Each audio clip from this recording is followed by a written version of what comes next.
Hey guys, what's up? It's Heather with the Mosco, and today we're going to do our July garden tour. So we skipped June. I went on vacation and time got away from me. So I'm really excited to share with you guys how everything's looking. So things are looking pretty good out here in the garden. If any of you watched any of my videos before, you'll know that a lot of these areas are brand new areas. These are things that I'm trying for the first time. So I've been super excited and pleased with the success that we've had. Also, I did get a new microphone, so hopefully this audio is better than like the last 3 or 4 videos. So I wanted to start down here in our raised bed garden space. We built these beds this late winter, early spring, and we've just been enjoying having some productivity out of here. So I want to go through bed by bed and show you guys what we've got. So I'll start right here in the center and work my way out because I am in love with my green bean arch. We have been getting killed with Japanese beetles. If you don't know what they are, they're everywhere. They're eating my plants. So there's some damage like so. Like this leaf here, and they just eat it and it just comes apart. It's awful. Let me find you a better leaf. Hold on.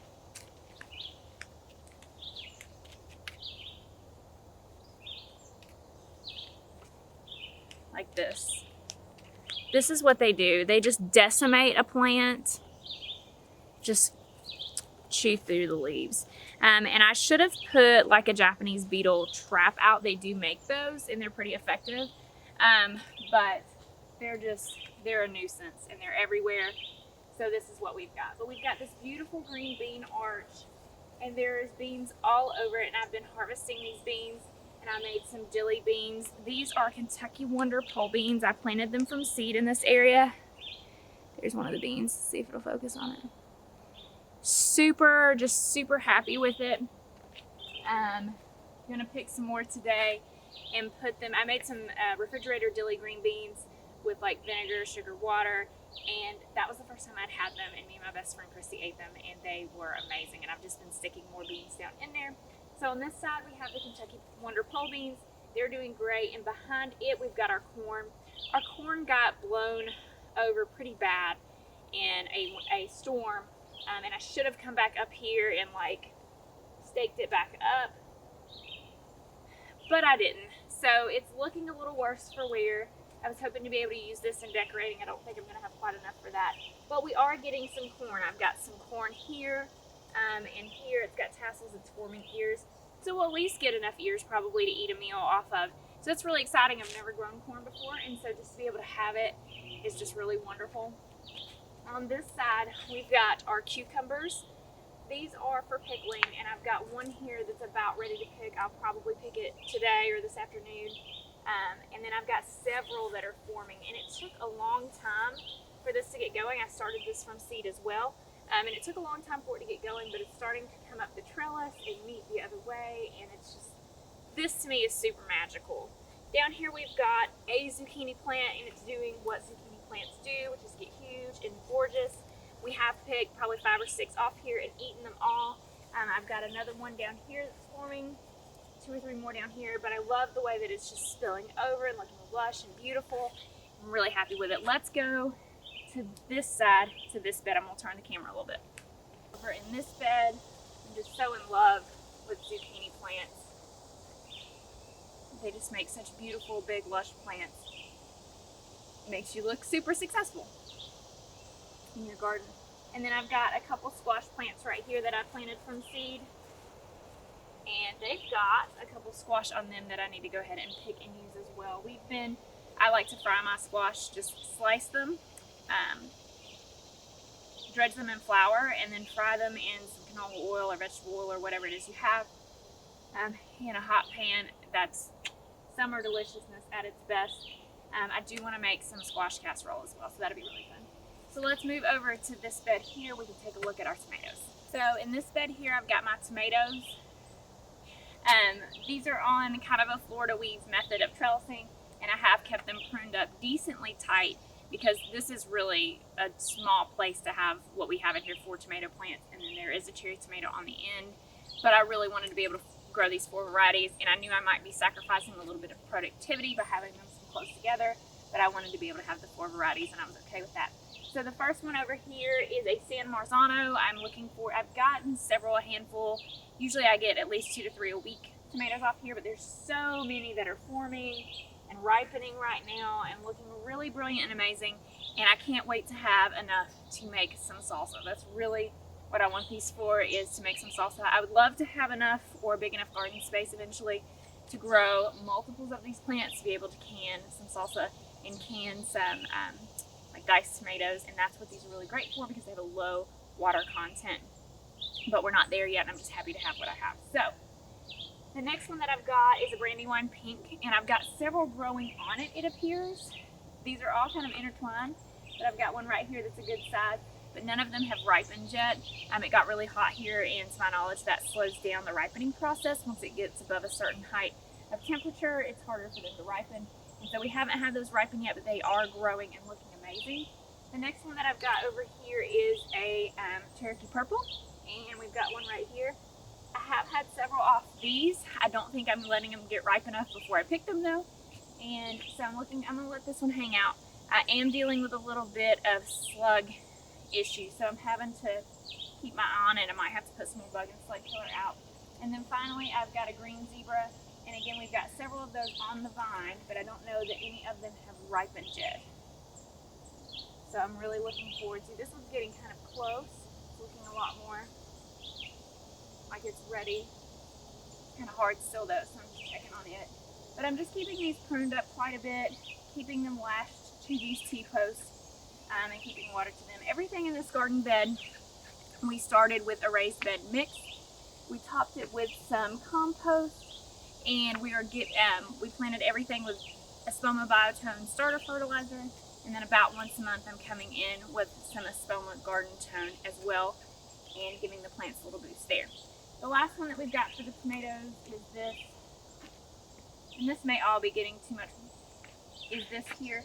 This is my black cherry tomato, and we've had several off here, and these have been super tasty. I've been really happy with these. They're splitting a little, which makes me think that maybe they're getting a little too much water. When I put these in, they're on the same drip as a lot of other things. And so here in the middle of summer, a lot of things were having a hard time. I needed a little extra boost of water. In the afternoons, I was running that drip twice. And I think that might be too much for my tomato plants here. So we may have to back that off just a little bit. Also here on the ground, I've got my basil, marigolds that Jackson planted, and a chives right there. And it's just been really nice when we cook dinner to come out here and grab a couple herbs that we need. It's just super, super rewarding. My favorite part of the garden is Jackson and Wyatt both, but especially Wyatt will come out here. You know, Jackson does it quite a bit too. And they'll just get really excited when something is getting close to being ripe, especially for the tomatoes. We were picking a zucchini, and Wyatt was just, "Daddy, look, it's a zucchini." And my best friend Christy was over the other day, and Wyatt just took her by the hand and was reading her all the plant tags. Super, super, super fun. So we're gonna go now back to the other side of the pea trellis and check out the rest of those beds. So over here is my corn that does need some kind of trellising. And then I've also got these potatoes here, and they should be getting close. They have already bloomed, so I'm just waiting for them to kind of yellow up and brown up, and we'll start pulling those. We've got our other container of herbs here. The thyme is doing really well, and the oregano is doing really well. Actually need to come out here and groom this a little bit. This is trying to kind of flower on us. Rosemary, parsley, and this dill is a little past its prime. I think it may have gotten too much water as well. I need to come in here and replace this plant. Yeah, it's kind of done, so I need to come in here and replace this plant, especially before we go into making pickles.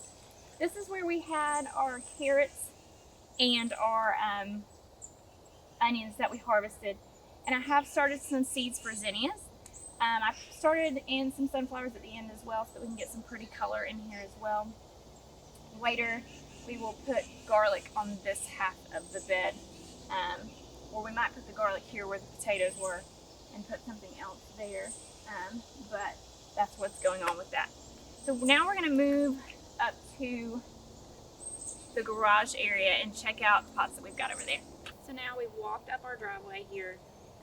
The driveway starts this direction, and that's where the raised garden beds are, and then it comes up here, and my house is here, and these stairs go up to the front door. But I wanted to stop right here because we planted this planter with some supertunias in it. It got really dried out when we were on vacation, and so it kind of struggled a little bit, and it's making a comeback. It's bouncing back. It's got lots of color on it again, and I've gotten so much joy when I come up the driveway, so I wanted to give you guys the same view. Come up the driveway, and I have this pop of color right here with these beautiful hostas. Again, these hostas were here when we moved in.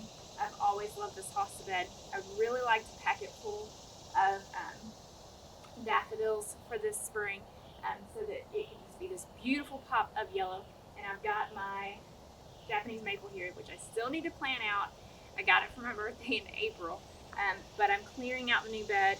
If you guys saw my last video, I'm clearing out a new bed, and that's where that's going to go. So I'm super excited to get that completed so that I can put that Japanese maple in.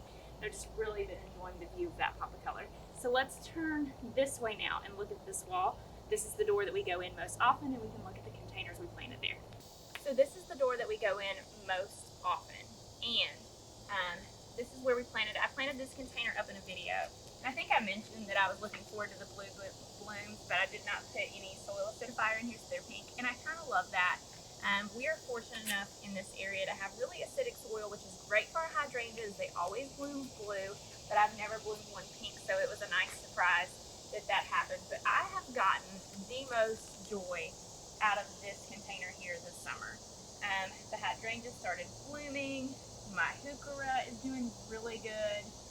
The creeping Jenny, and it's just so romantic and ethereal. And then I've got this bromelia. One of them we lost, but the other one's still looking good, and it just looks lush and beautiful and softens some of this industrial wall, which I do love how industrial the house is and all these touches. This fall, I would really like to deck this area out for Halloween and then Thanksgiving as well, with lots of pumpkins and straw bells, etc., etc. Really looking forward to that, but I'm just really enjoying this container. On this side, I said I would make a video on this, and I never did, but we had those containers this spring that were next to the front door, and I planted them up for summer, and I lost every plant in them other than these ferns. So I thought that I'd put plants that it was too shady for. These were part shade plants, and so I was like, you know what, I just didn't give them a chance. Let me put things out there that basically say cave. I think it was more of a water issue. I think they were getting entirely too much water and they were drowning, on top of the fact that it's literally a cave up there and they get zero sun. Then I had sealed the saucers that went underneath these, because that is a full wood porch. Our house is a wood palace. I wouldn't go straight to palace, but it's a lot of wood, okay? And so I picked them up and they were all wet underneath them. So just scrapped all that. Take them off the porch. We're going to bring them down here. We'll line them up. We'll see if we can't get them to survive. And they have really bounced back. So I have two more hydrangeas on either side. That one is blooming and looking beautiful.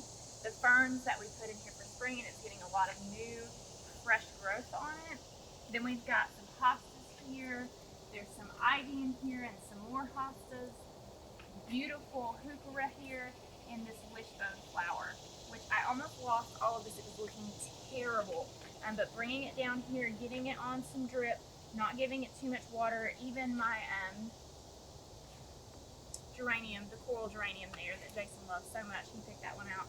That one's getting a lot of new growth and a lot of blooms, and it's looking really great. I'm super excited that we didn't lose all this, but it was definitely one of those situations where it wasn't going right, and we was about to I was like, screw it, bring them all down here. Like, forget it, they're not gonna grow up there, ain't gonna happen. So, really happy that they're down here and they're doing really well. So now, let's go up the stairs and look at the beds we've got up there, because there have been so many wonderful things coming out of those beds. So let's go take a look.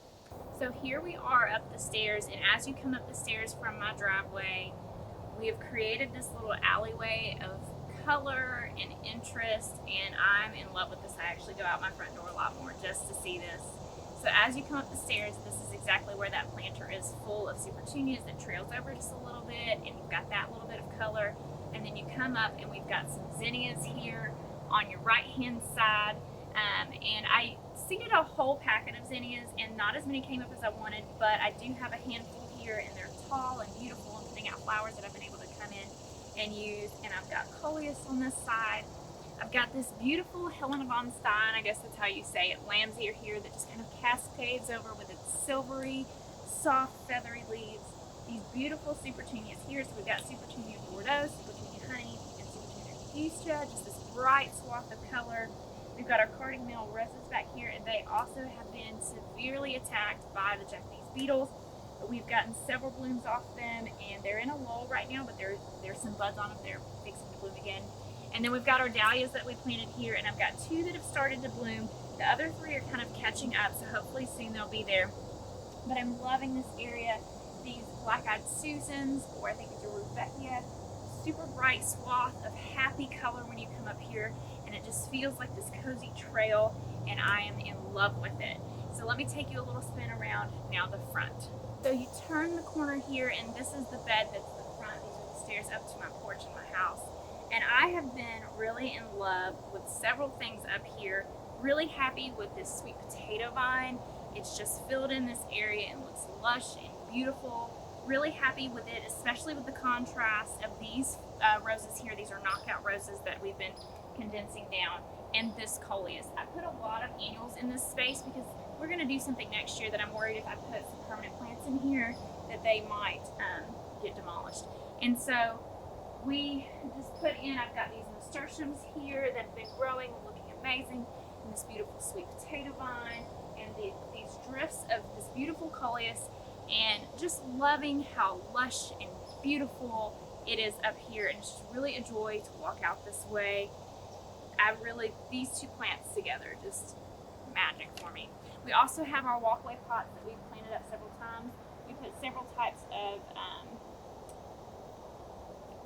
super bells in them, a Nemesia and a Royal Velvet Supertunia, and I'll give them a C+. I let Jason and the kids pick out these plants, so I was happy that they got to pick something that they liked. I'm just not loving the combination. I don't think that the super bells are, I think they're getting too much water. Some of the Nemesia has died, and I just would have preferred to do like a cohesive thing, but it's surviving. It looks lush, it looks good, so I'm happy with that. So I think we're going to actually end the garden tour there. I just really wanted to show you guys some of these things are really in full bloom, especially this area, and just bringing me so much joy. Just so rewarding when it's this time of year and you can go out and there's this lush landscape of beautiful things that you've created. I'm really, really enjoying it. Really excited about how everything is working out. Thank you guys so much again for watching, and we will see you in the next one. Bye.